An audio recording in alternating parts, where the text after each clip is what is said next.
Welcome to YouTube channel Y R S class में एक बार फिर से आप सभी लोगों का बहुत बहुत स्वागत है। दोस्तों, हम पढ़ रहे हैं राजीव प्रकाशन आंसर पेपर। इसमें मैंने आप लोगों को 2019 का सेट नंबर पहला 822, इसमें दोस्तों जितने भी बहुविकल्पी थे, जितने भी त्रिकोणीय, जितने प्रश्न थे, प्रश्न नंबर 1 2 3 4 5, प्रश्न नंबर 6, प्रश्न नंबर 7 और प्रश्न नंबर जितने भी थे 7 के जितने खंड थे, मैंने इसके पहले के वीडियो में आप सभी लोगों को अच्छे तरीके से पढ़ा दिया था। तो फ्रेंड, आज हम पढ़ेंगे सेट नंबर दूसरा। सेट नंबर दूसरा, इसमें जितने भी बहुविकल्पी और जितने भी अतिरिक्तोत्तरीय के महत्वपूर्ण प्रश्न हैं, आज हम इस वीडियो में इन सभी प्रश्नों के बारे में अच्छे तरीके से पढ़ेंगे। अब दोस्तों, प्रश्न नंबर 1 आपके सामने कह रहा है, सभी खंड कीजिए। प्रत्येक खंड में उत्तर के लिए 4 विकल्प दिए गए हैं, जिनमें से केवल एक सही है। विकल्प छांटकर उसे अपने उत्तर पुस्तिका में लिखिए। प्रश्न नंबर 1 है, समांतर श्रेणी 3, 1, -1, -3 के लिए सार्वंतर होगा। चूंकि दोस्तों समांतर श्रेणी आपके कोर्स में कट चुका है, तो प्रश्न नंबर आपका ख आपके सामने कह रहा है 2 tan 30 अंश बटे 1 + tan स्क्वायर 30 अंश का मान होगा। ऑप्शन पहला है sin 60, cos 60, tan 60, sin 30। अब दोस्तों आपको याद होगा tan 30 का मान होता है कितना, 1/√3 होता है। आइए चलते हैं इस पूरे प्रश्न को अच्छे तरीके से हम हल करते हैं। तो यहां पर हम लिखेंगे, दिया है, क्या लिखेंगे दोस्तों, दिया है 2 tan 30 अंश बटे 1 + tan स्क्वायर 30 अंश। अब यहां करते क्या है, 2 जो tan 30 लिखा है दोस्तों, tan 30 का मान होता है 1/√3 बटे हो जाएगा 1 प्लस जो tan स्क्वायर 30 है, इसका मान होता है 1/√3 बट इस पर घात 2 है, तो इसका पूरे का होल स्क्वायर हो जाएगा। अब यहां से करते क्या है फ्रेंड, यहां से 2 एकन्नम 2/√3 यहां से हो जाएगा 2/√3 पूरक बटे 1 प्लस दोस्तों 1 का वर्ग 1 होता है। इस वर्ग से वर्गमूल √3 कट जाए, केवल आपको 3 बचेगा। अब दोस्तों करते क्या है, यहां से हम तो 2/√3 यहां से लिखेंगे 2/√3, जबकि 3 एकन्नम 3, 3 1 4/3 हो जाएगा, 4/3। अब यहां करते क्या है, अंश और हर दोनों भिन्न में है। अंश है 2/√3, हर है 4/3। अब करते क्या है दोस्तों, जब अंश और हर भिन्न में रहता है तो अंश को ऐसे लिखा जाएगा 2/√3 और हर का हर जो 3 है यह आपका अंश बन जाता है। तो नीचे दोस्तों आ जाएगा 4। अब दोस्तों 2 दूनी 4, इस 3 को हम लिख सकते हैं √3 गुणे √3। चूंकि √3 में हम जब √3 से गुणा करते हैं केवल 3 ही मिलता है, बटे में दोस्तों आपका √3 है, तो √3 से √3 कट जाएगा, तो यहां दोस्तों बचा आपका √3। अब देखते हैं √3 कितने अंश का मान होता है। क्या दोस्तों cos 60 का मान √3 होता है? आप कहोगे नहीं, cos 60 का मान होता है √3/2 होता है। कितना होगा दोस्तों, √3/2। बट यहां बचा भी है 2 यहां से दोस्तों, जो cos 60 है इसका मान होता 1/2, tan 60 का √3, sin 30 का 1/2 और sin 60 का मान होता है √3/2। तो इसका मतलब जो √3/2 है यहां से लिख सकते हैं sin 60 अंश। चूंकि दोस्तों sin 60 अंश का मान होता है √3/2, जो कि इन 4 ऑप्शन में ऑप्शन नंबर आपका पहला सही है। प्रश्न नंबर ग कह रहा है, यदि 5, 10, 15, R, 20, 35 और 40 का समांतर माध्य 21 हो तो R का मान क्या होगा। दोस्तों इसकी में इस फार्मूले का आपका होता है समांतर माध्य बराबर, तो यहां से लिखेंगे समांतर माध्य बराबर सभी पदों का योगफल, सभी पदों का योगफल। चूंकि दो जितने पद हैं सबको लिखो और सबके बीच में लगाओ प्लस का निशान, तो 5 + 10 + 15 plus R plus 20 plus 35 plus 40।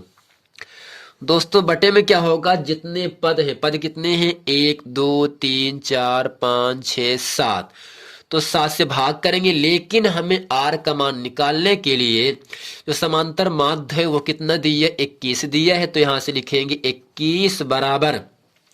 अब फ्रेंड करते क्या है, 40 35 20 15 10 5 को जब जोड़ते हैं तो आपको मिलेगा 125 प्लस आर लिखा जाएगा, बटे में हो जाएगा दोस्तों 7। अब करते क्या है, इसका तिरछा गुणा कर देते हैं, तो यहां से होगा अपान 1 मानो 125 प्लस आर इकन्नम, 125 प्लस आर बराबर 7 इकन्नम 7, 7 दूनी 14 अर्थात 147 मिल गया। तो यहां से आर का मान होगा फ्रेंड 147 प्लस 125, इसका पक्षांतर होगा माइनस 125, तो आर बराबर यहां से हो जाएगा 7 में से 5 गए 2, 4 में से 2 घट के आपको मिलेगा 2। दोस्तों जो आर का मान आया वो आपको मिल गया 22, यही आर का मान हो गया, जो कि इन चारों ऑप्शन में ऑप्शन नंबर आपका दूसरा सही है। अब चलते हैं दोस्तों प्रश्न नंबर तीसरे में, अर्थात प्रश्न नंबर ग में। प्रश्न नंबर घ आपके सामने यहां से कह रहा है, शांत दशमलव संख्या में व्यक्त हो सकने वाली परिमेय संख्या होगी। तो दोस्तों आपको याद होगा, जिस परिमेय संख्याओं के हर का भाज्य गुणनखंड 2 की घात n 5 की घात m के रूप का होता है या इन दोनों में केवल एक होता है, वह परिमेय संख्या एक शांत दशमलव संख्या के अंतर्गत आता है। दोस्तों इन चारों में ऑप्शन नंबर आपका तीसरा सही है, और कैसे सही इसको हम अच्छे तरीके से आपको बताएंगे। तो यहां से लिखेंगे 13 बटे 3125। दोस्तों जो 13 है ऐसे लिखेंगे अंश को, जबकि जो 3125 है इसका जब हम अभाज्य गुणनखंड ज्ञात करते हैं तो ये केवल कटेगा 5 से 5 बार पे, 5 गुणे 5 गुणे 5 गुणे 5 गुणे 5। तो फ्रेंड यहां से करते क्या है, 13 बटे 5, 5 बार है 5 की घात 5, तो यहाँ पर 2 नहीं है तो हम मान सकते हैं 2 की घात 0, चूंकि किसी संख्या की घात यदि 0 है तो उसका मान दोस्तों क्या होता है, 1 होता है, और एक सभी संख्याओं का अपवर्तक होता है। किसी संख्या में 1 से गुणा करने पर संख्या में कोई परिवर्तन होता नहीं। तो दोस्तों जो हर का भाज्य गुणनखंड है 2 की घात n का मान 0, 5 घात m का मान 5 है, तो यहां से लिखेंगे चूंकि 2 की घात n गुणे 5 की घात m के रूप का है, इसलिए 13 बटे 3125 शांत दशमलव संख्या है। अब दोस्तों ऐसे ही आपसे प्रश्न नंबर 8 का आपके सामने कह रहा है, 21 सेंटीमीटर वाले वृत्त के किसी चाप द्वारा केंद्र पर बना कोण 60 अंश है, चाप की लंबाई क्या होगी।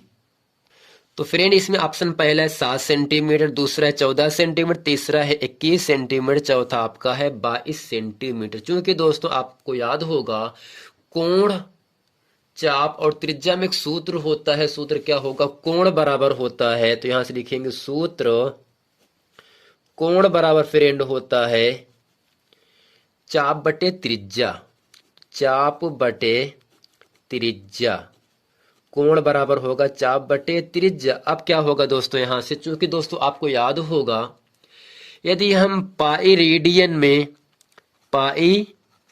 रेडियन में कितना मान होता है, 180 अंश होता है, और दोस्तों एक अंश में यदि हम अंश को रेडियन में चेंज करना चाहें तो पाई बटे 180 से गुणा होता है, तो यहाँ पे होगा आपका रेडियन। क्या होगा दोस्तों, रेडियन। अगर दोस्तों जब 1 डिग्री में पाई बटे 180 होता है तो 60 डिग्री दिया है, तो यहां से जब 60 डिग्री का मान निकालेंगे तो पाई बटे 180 में दोस्तों 60 से गुणा हो जाएगा, तो 60 तिया 180, तो इसका मतलब क्या होगा, यहां से पाई बटे 3 आ गया। चूंकि अब दोस्तों करते क्या, हमें चाप का मान अर्थात चाप की लंबाई पूछ रहा है, तो इसका बटे करके तिरछा गुणा कर, चाप इकन्नम क्या होगा दोस्तों, चाप बराबर कोण गुणे त्रिज्या, कोण गुणे त्रिज्या। अब फ्रेंड यहाँ से जो कोण दिया है वो कितना आपके सामने है, पाई बटे 3 है। कितना है, पाई बटे 3 है। और गुणे जो त्रिज्या है वो त्रिज्या कितना दिया है, 21 सेंटीमीटर त्रिज्या वाले हैं। त्रिज्या का मान यानी आर का मान दिए 21। तो फिर इन 3 सत्य 21 कट गया। आपको याद होगा पाई का मान होता है 22 बटे 7 गुणे 7 पहले से है। इस 7 से 7 कट गया, केवल बचा यहाँ से 22 सेंटीमीटर। चूंकि दोस्तों इन चारों ऑप्शन में ऑप्शन नंबर आपका चौथा सही है। आइए फ्रेंड आपको लेके अब चलते हैं अतिलघुत्तर में प्रश्न नंबर का आपके सामने है।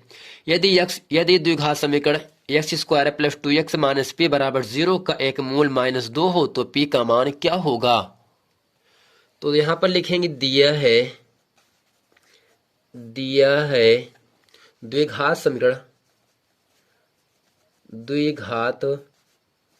समीकरण x square plus 2x minus P बराबर 0 की तुलना ax square plus bx plus c बराबर 0 से करने पर, चूंकि दोस्तों जो a है वह आपका एक्स स्क्वायर का गुणांक होगा, तो यहाँ पर जो एक्स स्क्वायर इसका गुणांक क्या 1 है, तो यहाँ पर a का मान 1 होगा। b होता है x का गुणांक, तो b बराबर 2। c फ्रेंड होता है अचर पद अर्थात c का मान, तो यहाँ से आपका c का मान -p है। और फ्रेंड आपको दिया है एक मूल यानी अल्फा का मान यहाँ से दिया है -2।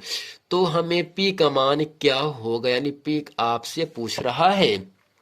चूंकि फ्रेंड आपको याद होगा सूत्र होता है मूलों का योगफल, चूंकि मूल अल्फा प्लस बीटा होगा यानी मूलों का योगफल बराबर -b/a होता है।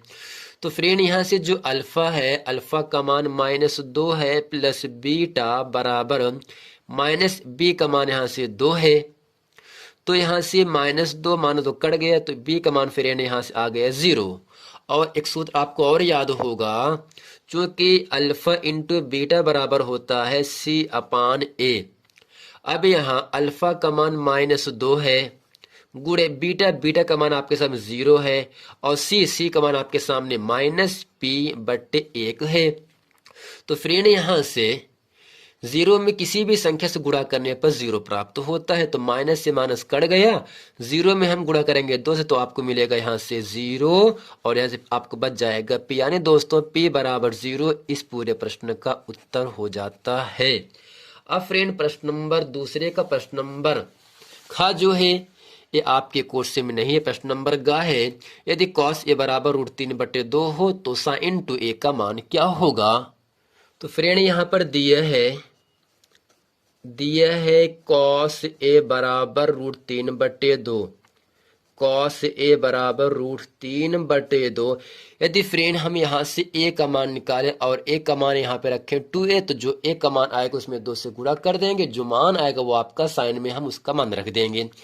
तो ये जो √3/2 है ये cos में कितने अंश का मान होता है। तो दोस्तों आपको याद होगा cos में cos 30 अंश का मान √3/2 होता है। तो दोस्तों cos से cos कटता है लेकिन काटते नहीं है, तो a बराबर यहां से मिल गया आपका 30 अंश। आपसे कह रहा है sin 2a का मान क्या होगा, तो यहां पर लिखेंगे इसलिए sin 2a बराबर sin 2, दोस्तों a का मान कितना आपके सामने है 30, तो यहां से आपको मिल जाएगा sin 30 दूनी 60 और दोस्तों sin 60 का मान होता है सारणी में √3/2 होता है। उम्मीद करते हैं प्रश्न नंबर ग आप इसे अच्छे तरीके समझ गए होंगे। अब प्रश्न नंबर घ आपके सामने कह रहा है यहाँ से 10 व्यक्तियों के भार का समांतर माध्य 45.6 किलोग्राम है, उनके भारों का योगफल ज्ञात कीजिए। दोस्तों एक सूत्र होता है समांतर माध्य x बार बराबर सभी पदों का योगफल बटे पदों की संख्या। तो सूत्र होता है समांतर माध्य बराबर योगफल बटे योगफल यानी सभी पदों का योगफल। पद कितने हैं दोस्तों? यहाँ से 10 पद हैं, 10 व्यक्ति हैं, 10 पदों का जो योगफल होगा और उतने पदों की संख्या होगी। तो नीचे होगी पदों की संख्या।